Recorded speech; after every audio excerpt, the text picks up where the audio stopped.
Hey guys, it's Hey Dude. I guess I wanted to come back on here to do talking about James Rolfe, the Anger Video Game Nerd Part 3. Um, Again, like, it actually, I guess it took me a little while, but like, the one thing I do love is that, his website, or I guess Cinemasker, like, he just took two words like cinema and massacre and just formed them all together, and it's basically a fucking film camera merged with a goddamn chainsaw. I'm like, I guess somebody commented down one of his videos, which I thought was kind of funny. I mean, again, I know he's had this YouTube channel, I guess, since, well, I think 1989 or something, because I completely forgot about it. But I guess it just literally started out like, well, one of the videos that he did, well, I think it was like the first AVGN video he did was like where he reviewed Castlevania 2 Simon's Quest or something, which, again, that was a game I've never even played in my life. I think I played maybe some of Castlevania I think on the Sega Genesis Mini, but it's like, I wouldn't, it kind of makes me wonder, like, just like with, because, like, back then, it makes me wonder if people thought, the AVGN character was real, like a real character that James Rolfe, they didn't realize that James Rolfe actually was playing, but I don't know. I mean, the one thing I love is, like, how much he seems like he loves connecting with his fans at certain conventions and events and stuff.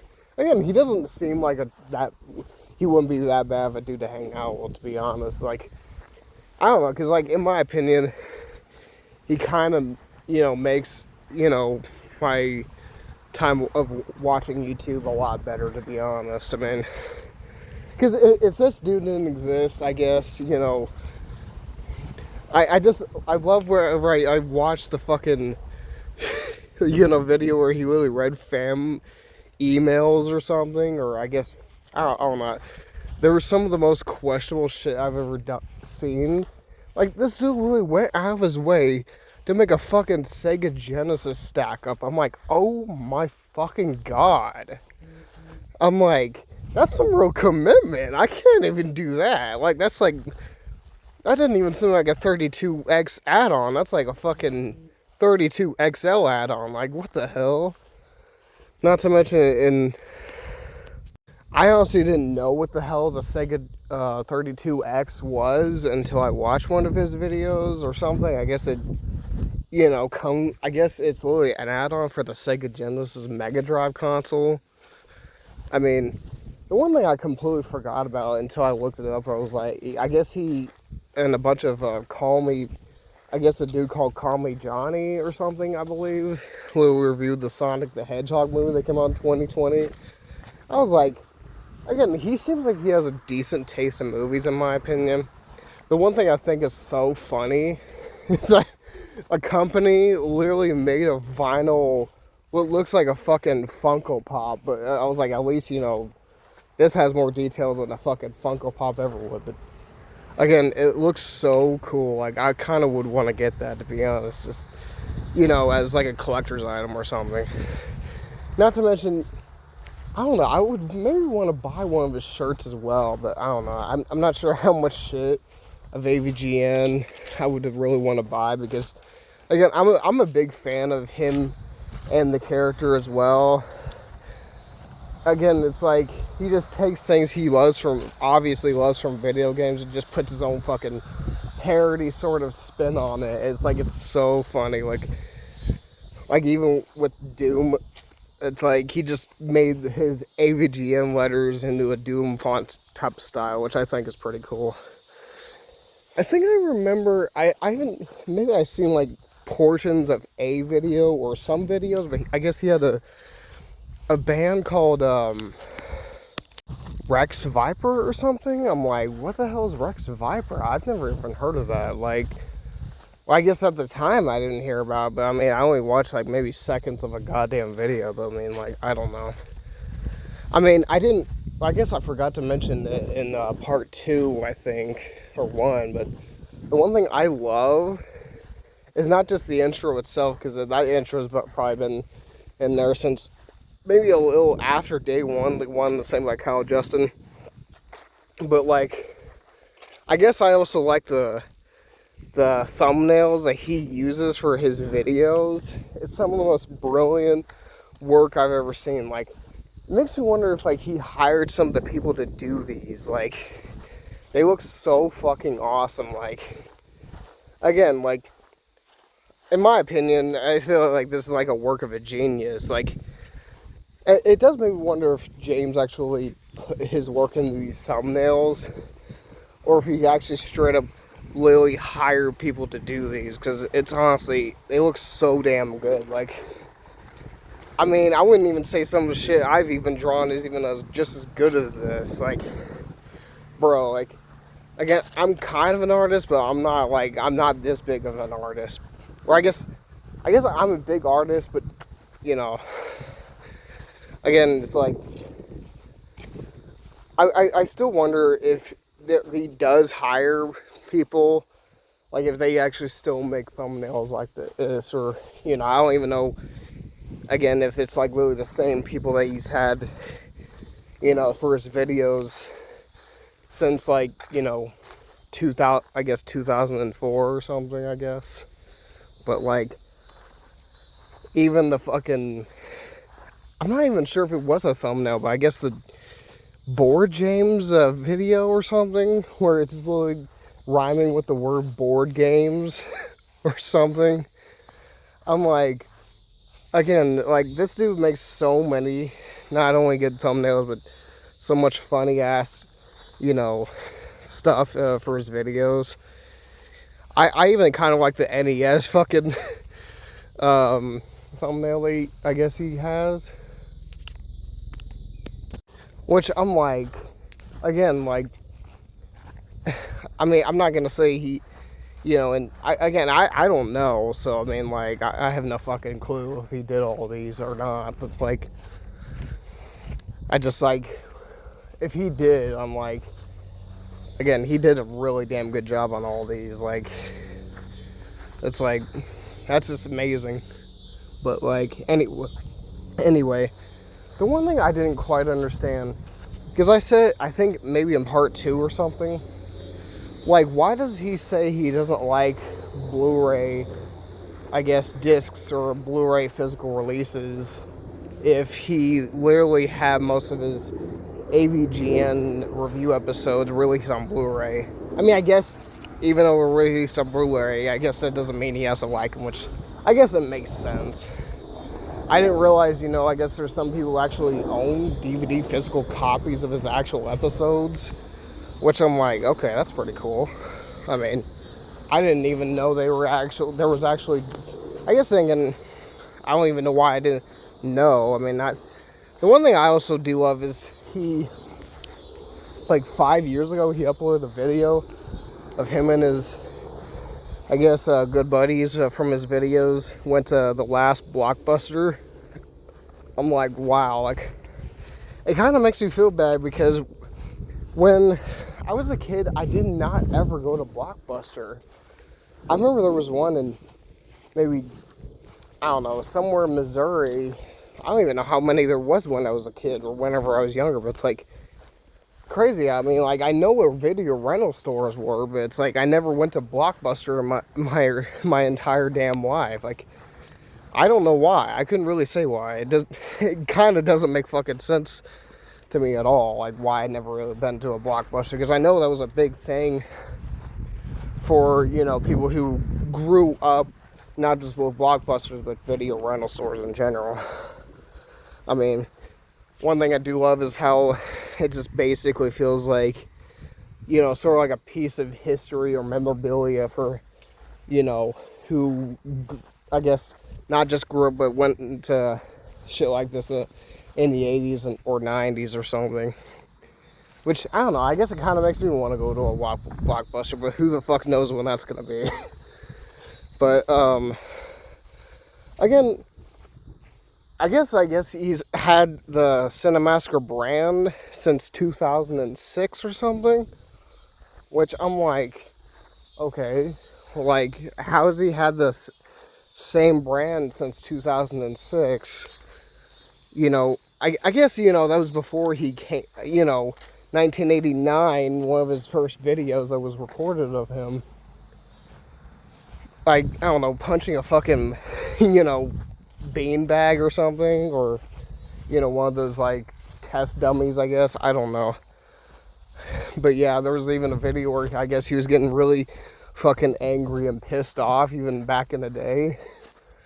I mean, it's like, I don't know, it kind of really goes to show like how pissed off even a kid can get while playing a video game, which I'm like, I'm 25 and I would still get pissed off while playing a video game.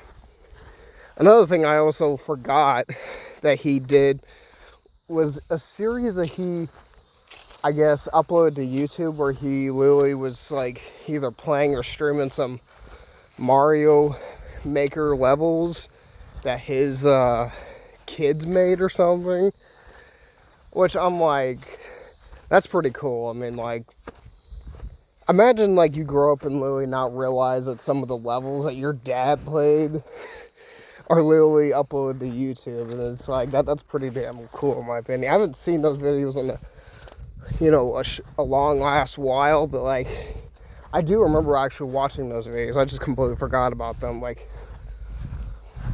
I don't know, it's like I never played Mario Maker in my entire life. I've heard, you know, from, I guess just from seeing those videos, I mean, it does seem like it looks pretty good, to be honest. But also, again, I don't know, I mean, I guess I don't really know what kind of a dad he is, because again, I've never really met him in my entire life. But honestly, he does seem like a cool dude. I mean, I don't know, I mean, why would I say that just from literally watching, you know, more than 2 seconds of his videos? It's like, I don't know, some of his videos are just kind of, in my opinion, not just hysterical, but historical, I guess. Because, you know, even though I've really watched his videos since 2019, I mean, I don't know, it's like, I was just getting out of high school when I seen his videos. Not to mention James and Mike Mondays. I mean, I also like those as well. I mean, I even heard he didn't really continue that video series with, I guess, Mike Matei, one of his other good friends, I guess. But, I mean, I guess I would rarely ever watch those. I mean, some of those, I mean, I probably would watch, you know, a while after, you know, they even fucking came out.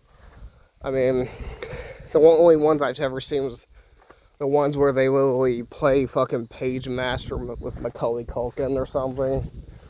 I know I mentioned him in like the last 2 other videos, but it's like, or I guess part 1 and 2, but again, you know, Macaulay Culkin probably be the only reason why I would even want to watch the fucking video in the first place. That dude is just like, he kind of made my childhood, if I'm being really honest. Like, I never really mentioned this because I know it doesn't have nothing to do with James Rolfe, but I don't actually mind the SNES controller. I do like how it was like one of the first Nintendo controllers to have like back buttons or shoulder buttons or something. And it's like, it was kind of like a step up, it felt like, from like the original NES from like 1985, which, I mean, it was just basically a rectangle with a D-pad on it with a start and select buttons and fucking A and B buttons, and it's like, that's it. Like, I guess he didn't really need anything else, but clearly, you know, companies probably realized how people just weren't good enough with a fucking controller. Like, not to mention, I even remember when he did a video talking about Dennis the Menace on SNES, which I was like, oh my god, like, I completely forgot about that game. Or not the game, I meant Dennis the Menace in general, or the video he did about it. Which, I remember when he mentioned the 1986 cartoon, which immediately, no joke, made me want to actually watch that. I was like, when I heard the intro, I was like, Dennis the Menace. I was like, that intro is actually pretty fucking catchy for a early 80s cartoon animated intro. I was like, wow. And then when James Rolfe mentioned, there were two, mischievous kids getting into hijinks in the 90s, I was like, I did not realize how fucking similar Kevin McAllister and from Home Alone and Dennis the Menace really are. Like, it's funny because they both have blonde hair, but it's like, in a way, they're kind of similar. But I also kind of remember when he did a video talking about Pac-Man 2 or something, which I was like thinking, why the hell would they literally make a Pac-Man 2? It's like, personally, I mean, the game looks alright, but it's like, how could you literally make a video game that's like so memorable into a sequel? It's like, I don't know. Personally, I like the 1980 not 1980 cartoon, because even though they made a cartoon made by Hanna-Barbera, but again, the video game from 1980 is still pretty good. I even like some of the Pac-Man World games on PS1 and 2, because PS1 games are compatible with PS2. But yeah, like, honestly, like, they're honestly some of the best, I guess, third-person open world games I've ever played. Like I've even seen they've been remaking some of the games, which really goes to show how well they fucking hold up. Like, I mean, I guess, Bandai and Namco, realize how classic those games are, so they were just like, what the hell, why don't we just remake them? And I was like, wondering why they called Pac-Man World Repack, and then I was like, oh, okay. But it's like thinking, why don't they just call it Pac-Man 2 Repack, or I don't know, Pac-Man Repack 2, I don't know. But yeah, like, honestly, I cannot wait to literally play both those games. I don't know if I necessarily have played Pac-Man World 3, even though it did just say I do like the Pac-Man World games. I do got all three of the games on PlayStation 2, though. But personally, Pac-Man is like one of my favorite classic retro video game characters. I mean, I thought it was kind of funny when he mentioned in one of his, I guess I think it was like the Tiger Games video, where he mentioned a game called Taxman. He was like, oh yeah, by the way, by some fucking coincidence, there is a game called Taxman for the Apple II computer. I'm like, I mean, what the... I'm like, I've never played Taxman, but it just looks like an obvious ripoff or knockoff of fucking Pac-Man or something, which I don't know how back then, they literally didn't get sued for literally copying Pac-Man, which, again, it's like, I even literally was researching for this video, and it just looks exactly like fucking Pac-Man, like, which honestly, that's just insane, because, I mean, I don't know, I even looked it up, or something, because, again, the game came out many years ago, or something. It even said, the people who made Taxman weren't sued by the people who made Pac-Man, or I guess Namco or something, which I'm like, oh. I guess, nowadays, you never really know if the people are really going to get sued by the people who make an obvious looking type ripoff, but I don't know. I mean, I even remember when he literally mentioned the Power Glove, which, again, it just kind of looks like sort of like a Wii controller. I don't know, I guess not exactly like a Wii controller, because, it was like one of the first sort of, NES or Nintendo products to have like motion controls just by using your hand or something.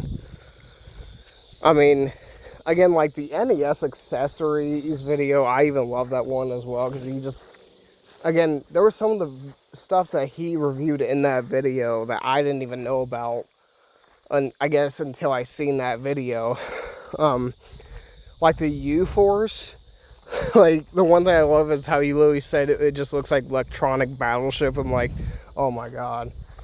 It kind of just looks like a fucking real-life basketball court if you're just using your hands to control the damn thing. But, again, again, I'm not sure I would actually... Again, it looks cool, But like, I'm not sure I would even want to go out of my way to spend my money on that. Because again, it's like, what if I end up doing that and it's like, you know, it might be a huge waste of money, which, again, a lot of things are a huge waste of money nowadays. So it's like, why am I even complaining about it? The one thing I love is whenever the fucking James Rolfe reviews some of the AVGN video games, and he straight up said he literally heard that people said that this game is really hard, and like just immediately it gets harder and harder, or like not long after. I'm like, I mean, maybe it was hard. It's like, I don't know, but personally, I don't know. I feel like I'm regurgitating myself, but it's like, again, I've never even played, I mean, even any of the AVGN video games or anything. Because again, I like how some of these people went out of their way to make an actual, you know, AVGN video game that probably looks better than all the other shit that James Rolfe, Angry Video Game Nerd, has ever reviewed, you know, in the past 20 years. It's like, I mean, like, again, it's like some of these video games just kind of look like they're just, you know, basically just, I guess, you know, I think I remember one of them was like Mega Man 2, just with fucking the Angry Video Game Nerd as the main character, which I thought was pretty cool. I mean, but I don't know, it's like, I just like, you know, how, you know, even some of the video games, even James Rolfe, the Angry Video Game Nerd, actually enjoyed playing them, which, I don't know, again, I would really maybe want to play some of these, like AVGN Deluxe 1 and 2, but, again, I love how he literally makes a joke in the NES accessories video, literally saying that he is drinking a Rolling Rock on the Rolling Rocker. I'm like, oh my god, bruh. Like, again, I think he literally straight up mentioned that the, you know, the Rolling Rock or Rolling Rocker, I guess the modern day equivalent would have been like the Wii Fit. And I'm like, I remember the Wii Fit. It was like a white board you just put both your feet on or something while you're playing Wii Fit, I guess. But like, again, I haven't played that in a long ass time. Like, the crazy thing is, like, I love how he literally ended up spending $50 on a piece of plastic. I'm like, are you for real? Like, $50 on a piece of fucking plastic that, you know, ain't nobody gonna want to use? Like, I'm like, dude. I guess there was like this one accessory called the NES laser scope, which, again, I don't know, that one actually does look kind of cool, to be honest. It just looks like a pair of headphones with like a fucking looks like microphone really close to his face or something, and he just literally yells, fire, fire, fire, which doesn't make him sound like a moron. Which, I think I remember Konami, weren't they like, did they make some of those, like, well, actually, I mean, I guess they made, back in the 90s, I think, or maybe like during the PS2, or not PS2, I meant PS1 era, they made some of the Metal Gear Solid games or something. I'm like, I mean, I didn't even know that Konami even made those games, to be honest. Which, honestly, I've only played one of the games. I know, like, you know, now one of the games got remastered, you know, for it being able to be played on the PlayStation 5 with that, which I think is pretty cool. But, like, I guess I also love when he literally reviewed his Pong consoles that he either owns or owned, or I guess. Which, again, like, I was, like, thinking, how did, like, because he straight up mentioned that they made so many goddamn Pong consoles over the years. And I'm, like, thinking, how did one game from the 1970s end up being such a big goddamn hit? I mean, like, that's honestly nuts to me. But, again, like, I've only played Pong maybe, like, I don't know, maybe a fair few times. I mean, it's a pretty, I guess, fun, engaging game. I mean, even for a game that came out way, way back in the day. Like, again, I know it might have been like somewhere like in the 1970s when it came out, and I'm like thinking, again, that's just nuts how one game can literally just spawn so many goddamn consoles to play it on, or even on the TV, and it's just like, bro, like, that's just nuts. I mean, not to mention, even, I don't even remember what he said it was called or something. I guess it was like some sort of, Coleco Telestar Arcade or something, which had a fucking steering wheel. I'm like, how does a Pong console have a steering wheel? That don't even make any sense at all. Like, again, I don't know. Like, that doesn't even really... Again, I think he mentioned one of the Pong consoles he owned had like two controls that literally slide off or something. It was called Super Pong, I think. But, again, it's been a while since I watched the video. But, like, again, it's just pretty cool, you know, like... You know, some of those consoles were literally a thing. Even, I think, Nintendo, you know, I guess, helped produce a Pong console back in the day. I'm like, wow. They were involved. I guess, yeah, I do forget, you know, that's how long... Because Nintendo was around long before the 1970s, I think. Or long before Pong was even a thing. I think it was, like, somewhere around... I don't even know, because I know they were a trading card company, but yeah. I guess that's it today for me doing part 3 of talking about James Rolfe, the angry video game nerd.